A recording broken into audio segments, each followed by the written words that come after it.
सुंदरपुर गांव में रमेश नाम का एक बहुत लालची दुकानदार था। उसकी एक मेडिकल स्टोर थी। रमेश भाई, मेरी बीवी बहुत बीमार है, कुछ दवा दे दो। दवा तो है, लेकिन दाम भी अच्छे हैं। दाम कितने? ये नई दवा है, बहुत असरदार, 200 रुपए। 200 रुपये? मेरे पास इतने पैसे नहीं है। तो फिर ले जाओ, जहां से सस्ता में मिले। मेरे पास तो सिर्फ अच्छी दवा है। कृपया थोड़ी कम कीमत में दे दो, मेरी बीवी बहुत बीमार है। कम कीमत? मेरी दुकान, मेरे नियम, चाहे तो खाली हाथ जाओ। रमेश ने हर चीज का दाम इतना ज्यादा क्यों लगाता है? हाँ, हमारे पास कोई दूसरा विकल्प भी तो नहीं है। लेकिन क्या आपने देखा है कि पिछले 2 सालों से हमारे गांव में बीमारियां बढ़ती जा रही हैं? हाँ, हमने भी इस पर ध्यान दिया है।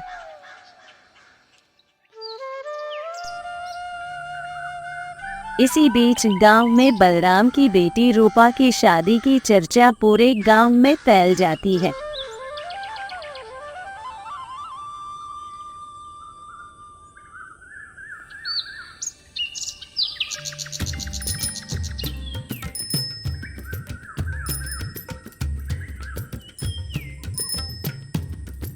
अरे बलराम, सुना है तू अपनी बेटी की शादी कर रहा है? हाँ गौतम, उसकी उम्र भी हो गई है और एक दिन तो उसे शादी करनी ही होगी। सुना है लड़का शहर का है? हाँ, शहर का ही है, डॉक्टर है। ओह अच्छा है, तो ठीक है, तो मैं चलता हूँ। रुको, कहाँ जा रहे हो? चाय पीकर जाओ। रूपा, गौतम काका आए हैं, चाय लेकर आओ। ला रही हूँ पिताजी। बलराम, चाय पीते पीते एक बात पूछूं? हाँ हाँ, पूछो गौतम। डॉक्टर है, मतलब अच्छे पैसे भी कमाता होगा ना? हाँ हाँ, वैसे ही है। तो फिर दामाद से कहकर मेरी भी थोड़ी दवा दारू करवा देना।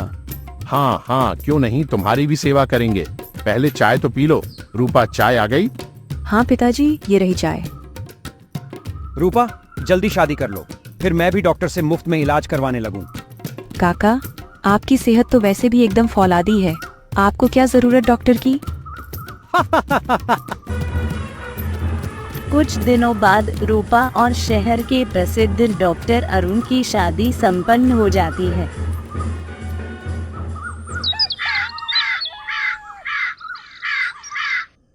माँ, क्या हाल है? ठीक हूँ बेटी, दामाद का क्लिनिक अच्छे से चल रहा है ना? हाँ माँ, वो सब कुछ अच्छे से संभाल रहे हैं। रूपा, तू वहाँ खुश तो है ना? हाँ माँ, यहाँ के सभी लोग बहुत प्यारे हैं। माँ, तुम्हें कुछ हुआ है क्या? तुम्हारी बातें सुनकर कुछ अस्वस्थ लग रही हो। नहीं पता बेटी, कुछ दिनों से मेरे शरीर में बहुत दर्द है, ठीक से सो भी नहीं पाती हूँ। अगर ऐसा है तो पिताजी को लेकर यहाँ आ जाओ, वो अच्छे से चेकअप कर देंगे। ठीक है बेटी, अब रखता हूँ, पिताजी आया है, उनको खाना भी देना है। ठीक है। एक दिन अचानक माँ की तबीयत ज्यादा बिगड़ न जाने पर एम्बुलेंस की सहायता से दामाद की क्लिनिक लेकर आई। माँ, मैंने तुम्हें जल्द से जल्द आने के लिए कहा था, अब देखो क्या हुआ। नहीं बेटी, तुम जानती हो घर में कितना काम होता है, उन्हें पूरा करके आने का समय नहीं मिला। छोड़ो माँ, अब मुख्य बात यह है कि तुम्हारी इतनी बड़ी बीमारी नहीं है, लेकिन मेन समस्या ये है कि तुम जो दवाइयाँ इस्तेमाल कर रही हो। कौन सी दवाइयाँ? पिताजी, ये दवाइयाँ एक्सपायर हो चुकी हैं। मतलब इन दवाइयों की उपयोग करने की तारीख समाप्त हो चुकी है। ओह, सही कह रहे हो। असल में हमारे गांव में एक ही मेडिकल स्टोर है और उसी का फायदा उठाकर वह महंगे दामों पर दवाइयाँ बेच रहा था, और तब भी मुझे नहीं पता था कि वह खराब दवाइयाँ भी देगा। हाँ, मुझे सब समझ आ गया। वह खराब दवाइयाँ देकर गांव वालों को बीमार कर देता है ताकि उसके दुकान के ग्राहक बढ़ें। ओह, इसलिए हमारे गांव में बीमारियां बढ़ने लगी हैं। सुनो, आप वैसे भी नया क्लिनिक खोलने का सोच रहे थे, तो वह हमारे गांव में खोल दो। इससे हमारे साथ साथ आसपास के गांव वालों को भी मदद मिलेगी। ठीक कह रही हो रूपा, मैंने भी इस बारे में सोचा है।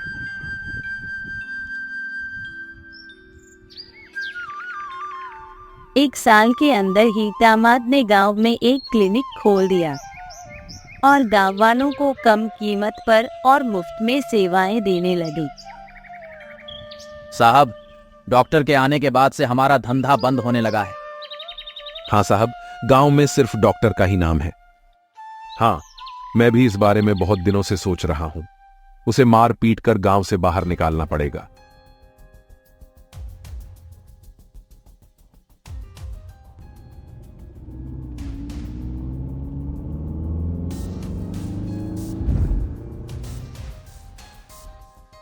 डॉक्टर साहब, सुना है गांव में आपका ही नाम है। गांव वाले शायद मेरे काम से खुश हैं। ना ना ना डॉक्टर साहब, आपका काम यहां नहीं है। आप यहां मेहमान बनकर आए हैं, मेहमान बनकर ही रहे, वरना क्या करोगे? मुझे सब पता है। आप कैसे गांव वालों को लूट रहे हो। अगर तुम्हें सब पता है तो यह भी पता होगा कि मैं बड़ा गुंडा हूं। इसलिए अच्छे से कह रहा हूं, अपना क्लिनिक हमें देकर यहां से निकल जाओ।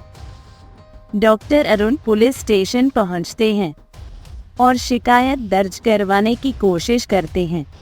मुझ पर हमला हुआ है, मैं रिपोर्ट दर्ज करवाना चाहता। हम कुछ नहीं कर सकते। तुम्हारे पास कोई सबूत है?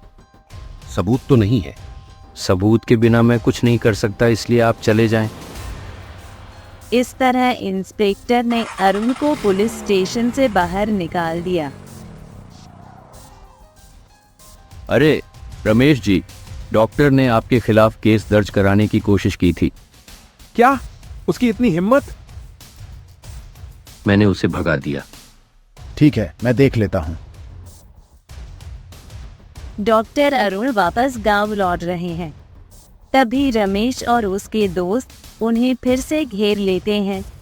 रमेश भाई, तुम्हें डॉक्टर बनने का शौक है क्या? मारपीट छोड़कर मेरे क्लिनिक में काम कर लो, दवाइयां सस्ती में बेचेंगे। तुम मजाक कर रहे हो? यहां तुमसे पूछकर चलने वाले बहुत कम लोग हैं। अच्छा, तो तुम भी इलाज करने की सोच रहे हो, लेकिन तुम्हारे इलाज से लोगों को बीमारी नहीं, डर लगता है। तुम्हें समझ नहीं आता, यह गांव मेरा है। अब देखता हूं तुम कैसे क्लिनिक चलाते हो। मारो उसे, मारो। और इस तरह रमेश के गुंडे ने डॉक्टर अरुण को मारने लगते हैं। गांव वाले आवाज सुनकर वहां पहुंचते हैं और डॉक्टर अरुण को बचाते हैं। जल्दी करो, इन्हें अस्पताल ले जाना होगा।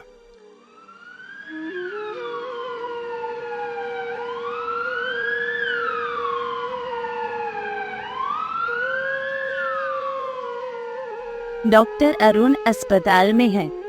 उनकी देखभाल हो रही है। एक सीनियर डॉक्टर उनसे मिलने आते हैं। आपको किसने मारा? रमेश और उसके दोस्त। पुलिस भी उसके साथ मिली हुई है। यह बहुत ही गंभीर मामला है। आप गांव वालों के लिए इतनी मेहनत कर रहे हैं और आपको इस तरह की सजा मिल रही है। मैं सिर्फ उनकी मदद करना चाहता था, लेकिन रमेश जैसे लोग अपने लालच के कारण उन्हें नुकसान पहुंचा रहे हैं। मैं समझ सकता हूं। मैं अपने पुलिस ऑफिसर दोस्त से बात करता हूं। वह यहां के सीनियर ऑफिसर हैं और इस मामले में हमारी मदद कर सकते हैं। धन्यवाद डॉक्टर साहब। अगर उन्हें यह मामला सुलझाने में मदद मिल सके तो गांव वालों की बहुत बड़ी मदद होगी। चिंता मत करो, मैं पूरी कोशिश करूंगा। और आपको जल्दी ठीक होने की भी जरूरत है ताकि आप फिर से अपने काम में जुट सकें। हेलो, मुझे आपसे एक बहुत जरूरी मामले में मदद चाहिए। हाँ रोहित, बताइए क्या बात है। मेरे अस्पताल में एक डॉक्टर अरुण हैं, जिन्हें कुछ गुंडों ने बुरी तरह पीटा है। पुलिस भी उन गुंडों का साथ दे रही है। अच्छा। और डॉक्टर अरुण की शिकायत को नजरअंदाज कर रही है। हाँ, यह बहुत ही गंभीर मामला है। मैं तुरंत उस थाने पहुंचता हूं और कार्रवाई करता हूं। आप चिंता न करें, दोषियों को सजा जरूर मिलेगी। धन्यवाद। ये गांव और डॉक्टर अरुण के लिए बहुत बड़ी मदद होगी।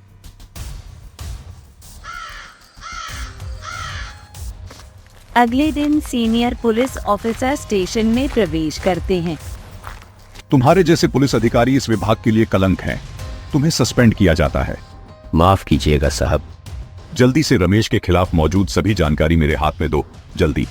जी सर। जी सर, नहीं, जल्दी जल्दी करो। और इस तरह पुलिस अधिकारी ने रमेश और उसके दोस्तों को गिरफ्तार कर लिया।